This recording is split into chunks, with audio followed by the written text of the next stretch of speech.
Hello everybody, this is DKG's Avos, and happy Thanksgiving. Alright, so I had it requested of me that I should make an IV breeding video. So the first thing that we're going to do is we're going to fly to Campfire Town. So for anybody that doesn't know, Campfire Town just outside is where we're going to be doing all of our breeding. That's where the daycare is. Normally, I figure that most people have gotten through the game by the time that they're trying to get their IV breeding in, but we're going to go ahead and jump right on our bike, and you'll notice that I ran into that bush, intentionally so. But we're going to do that. We'll talk about that in a minute. So, what's going to happen here, this is the guy that's going to end up giving you all of your eggs. And if we can run into, doors instead of everything, this is the lady that we're going to want to talk to. Now, you will notice that I used fly. Fly is kind of important, just a little bit, and the reason for that is because you like to be able to fly around. So, before we get into too much breeding detail, let's talk about hatching eggs. Because if we put two Pokemon in the daycare and they're compatible, we're going to be able to breed them together. Awesome. So, the nice thing about eggs is that they hatch eventually. You'll notice that I've got Talonflame up on display. It's not because I think Talonflame is awesome. As we've discussed in streams previous, I think Talonflame is kind of terrible. But it has one thing that we definitely need from it, and that's the ability Flame Body. Alright, so with that, other Pokemon that have Flame Body that may be of use, Magcargo. I'm only talking about fully evolved Pokemon here because their previous evolutions should all have them as well. We can also have Volcarona. We can have Chandelure. But then we get into the Pokemon that have it as a hidden nature, and we've got Moltres. Moltres has the ability to have it. And then we've also got Rapidash. Now, there's one other Pokemon that could have it, and that's the pseudo-legendary Heatran. But nobody uses Heatran because nobody uses Heatran. Sorry, buddy. I actually like Heatran. I thought he was awesome. Now let's talk about other Pokemon and why I'm not using them instead. I'm not using Rapidash because Rapidash can't learn Fly. More on that later. I'm not using Chandelure because Chandelure can't learn Fly.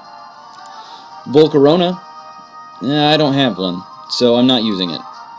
And then Magcargo, same as the others, can't learn Fly, so I'm not using it. Now that brings it down to Moltres, which Flame Body I'm pretty sure is a hidden ability, so it's really hard to get, because it normally comes with Flash Fire. And the other one is Talonflame. Talonflame, most people are breeding with Gale Wings, so if you're getting one on Wonder Trade or out in the wild, it's probably not going to have Gale Wings, it's probably going to have Flame Body. And normally you don't want to teach a Moltres Fly, so sorry Moltres, you're out too. Now, we'll discuss why I want Fly in just a minute, but then we're going to go over to the PC boxes, and I'm going to show you basically, I've already started some breeding on these Bulbasaur. I'm working on a 5 IV Venusaur, and just to give you an idea, if you are IV breeding, this second box is totally full. This third box is some of the Friend Safari Pokemon that I had to catch in order to get breeding stock, and then I'm overflowing into box 22, and I've got some other breeder Pokemon in box 24 that I'm not even done with. It's going to be a while. Bring patience. Now, you'll notice that in my Pokemon, we're just going to go over all sorts of the basics early on.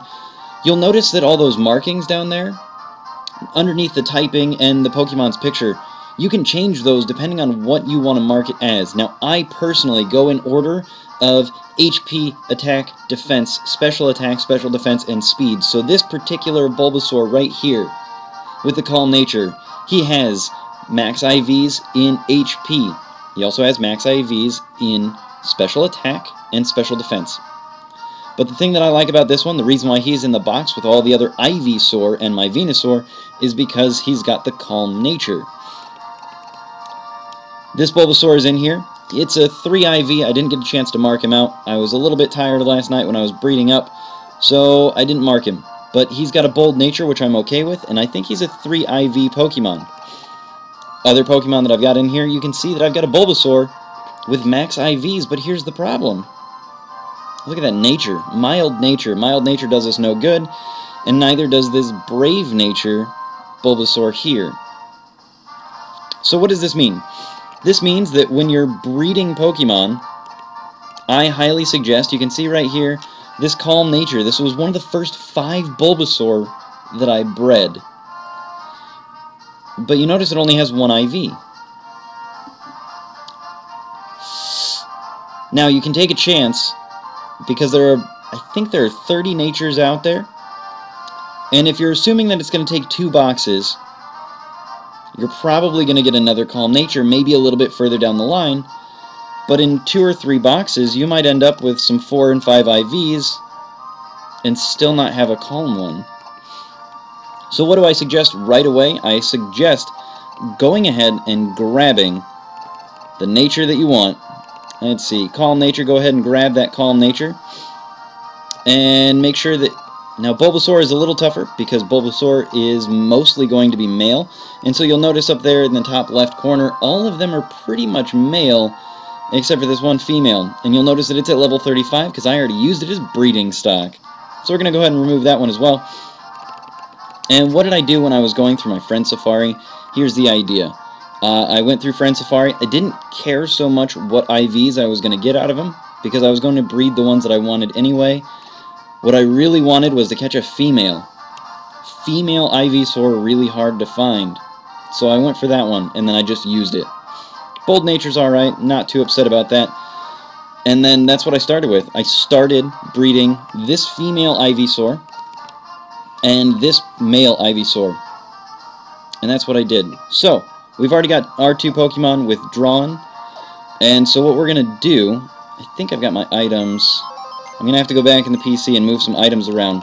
Cassier's PC, we're going to go to Organize Items. And what I'm going to do is I'm going to go grab this Destiny Knot off of one of the Bulbasaur I was breeding. And I'm going to move that over. And I'm going to grab the Everstone. And I'm going to move that over as well. So what I'm going to do is I'm going to move that Destiny Knot.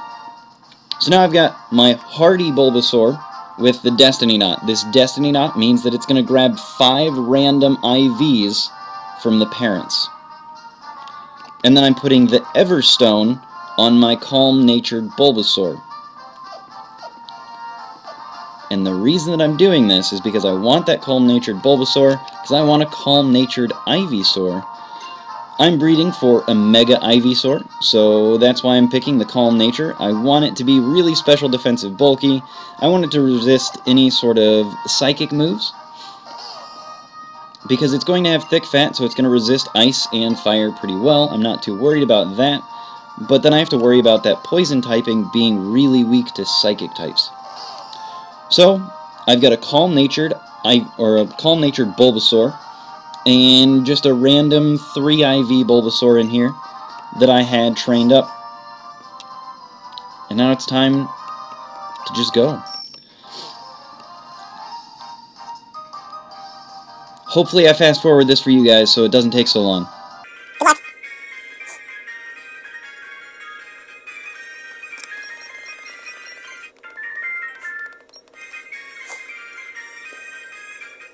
Ooh, one thing I want to note. These bushes are a really good place to set your position. Because if you go through this little area and you don't run into the little pool, you will actually be able to go all the way across, not hit the sign, not go into the cave, and it'll be a maximum amount.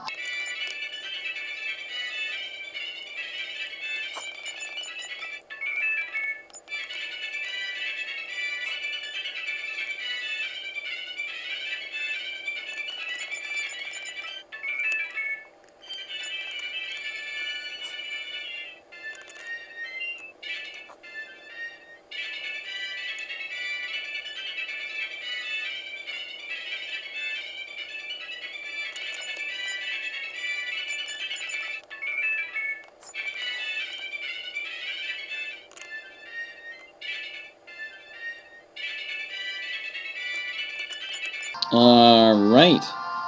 Check it out. Do you want it? Oh, yes. Alright. So now we've got 5 eggs.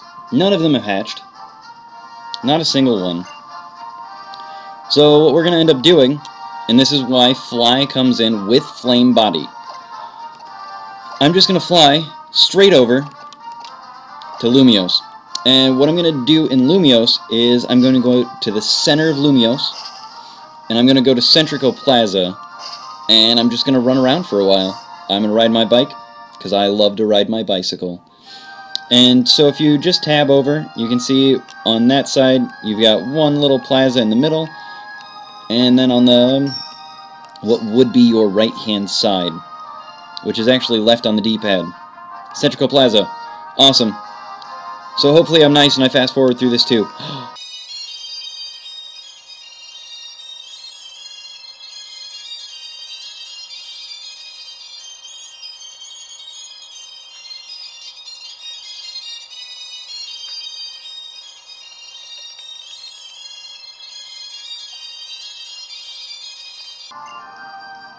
Oh man, it's our first one. So while we're going through this, I don't worry about flying around right now. Just make sure you hatch all of your eggs, get them through. You can nickname them if you want to. I don't usually worry about nicknaming them now because I'm going to breed so many of them that nicknaming them usually takes a while. So I'm just going to hit no and not worry about it. But there's our first Bulbasaur. Don't get too dizzy, guys.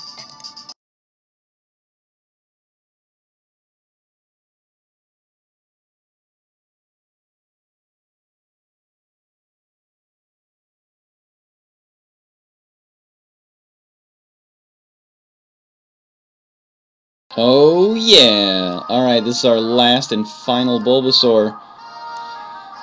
He's a little bit smaller than the rest of them. Don't worry about it. He'll be okay.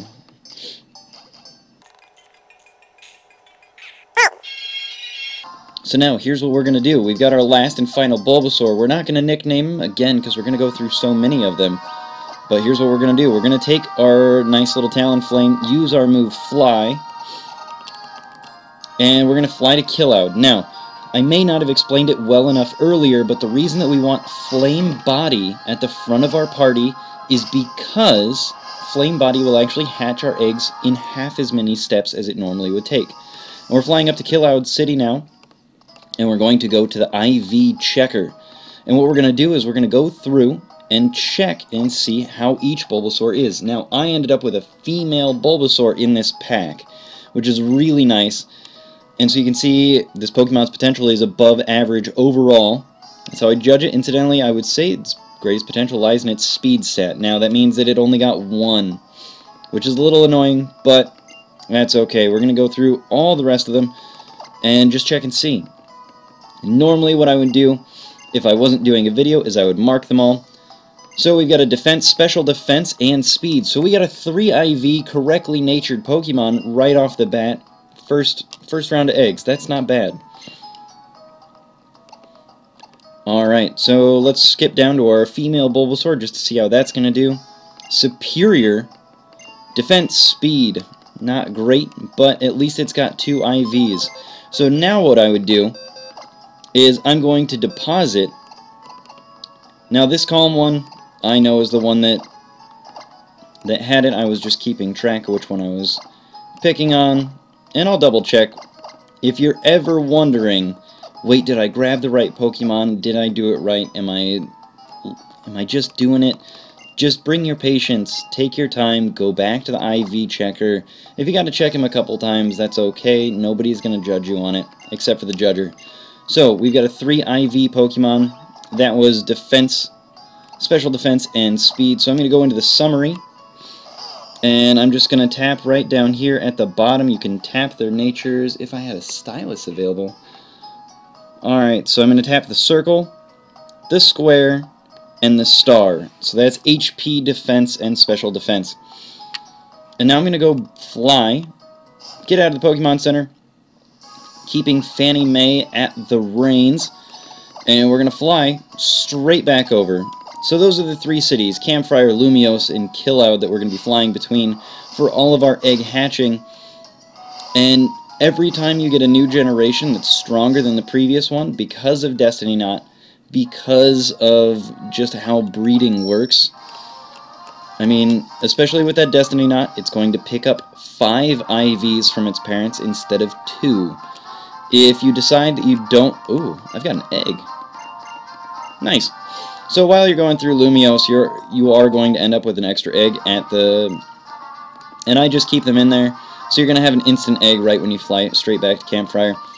So what I'm going to do is I'm going to take back the male, which would be this one right here. He's grown by 17 just in the time that we've hatched 1 set of eggs, so you are going to have to bring a ton of money with you. I'm not going to bring the female back because we didn't get a good female. And now I'm going to go down and switch that item. I'm moving that Everstone over to our new Bulbasaur, because our new Bulbasaur has that calm nature from his father. And we're going to leave him, our new level 1 that we just got with 3 IVs. We're going to leave it with the daycare. So now we've got 2 perfect 3 IV Pokemon in with our daycare. And as long as the IVs are different, like if I've got an HP, a defense, and a special defense, and then I've got a special attack, special defense, and speed, I'm going to have the ability to combine those together and get the perfect IVs that I want. Once you get a 4 IV Pokemon, put that in. Once you get a 5 IV Pokemon, if it's not the right nature, put that in. Once you get, 2 4 IV Pokemon, it might still take a while to get that perfect 5. This is all random chance, and I can just show you guys. Let me deposit this little guy in here. He's calm with that chlorophyll, which is kind of the ability that I wanted here. And what you'll notice is that, like, I started out, and I was getting 1 and 0. 0 perfect IVs. This guy has 0 perfect IVs. And then, I started with Friend Safari Bulbasaur, breeding them together, and it was 1, 0, 1, 2, which is no better than Friend Safari. Then the blank one that I've got right there, that's the one that we were just using, that had 1. And then I end up with a 2, and a 2, and then finally I started getting some 3s on my second set of eggs. And I was like, okay, so these 3s, I'm going to pull those. I'm going to use those. And I end up taking out some of the male 3s. And these are just some 1s and 0s. They weren't worth marking because they were 1s and 0s. And then I started getting in some 3s fairly consistently. I got a blank one. That's one that I pulled for breeding. That was a female. And then miraculously, I started getting 4 IV Pokemon. I was so excited.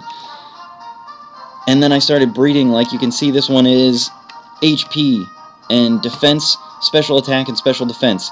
And so I grabbed a female that had that speed IV perfect, and maybe 2 or 3 others. And that's what I ended up using there. And so this female right here has 3 IVs. It's level 1, didn't really do that well. And then those are the ones that I started pulling from. And you just trade them out, keep trading up for better and better IVs. Make sure that you're... So one mistake that I made earlier today, and I believe it's, yeah, these 2. So I've got this level 33 Bulbasaur, and then this level 12 Bulbasaur. I had them breeding together. Now the problem is that they both have the same perfect IVs. I'm only ever going to get 4 perfect IVs out of this Pokemon, or these 2 Pokemon, because if the Destiny Knot is pulling 5, it's going to pull an imperfect IV from either one of the parents. So I screwed up there. And then these I haven't marked because those were just today with you guys. And then you can see I've got some 4s here. There's a 4, and not that bad. But I did eventually get the perfect 5 IVs that I wanted. It takes some time, so bring your patience.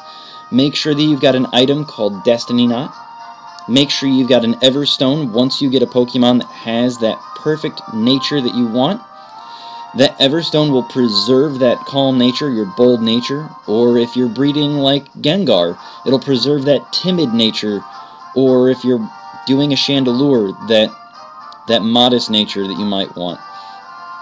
And bring that Everstone, put the Everstone on the Pokemon that has the correct nature, And then a Destiny Knot goes on any Pokemon whatsoever, and it will guarantee that 5 IVs are pulled at random from the parents. And that's what makes this take a little while.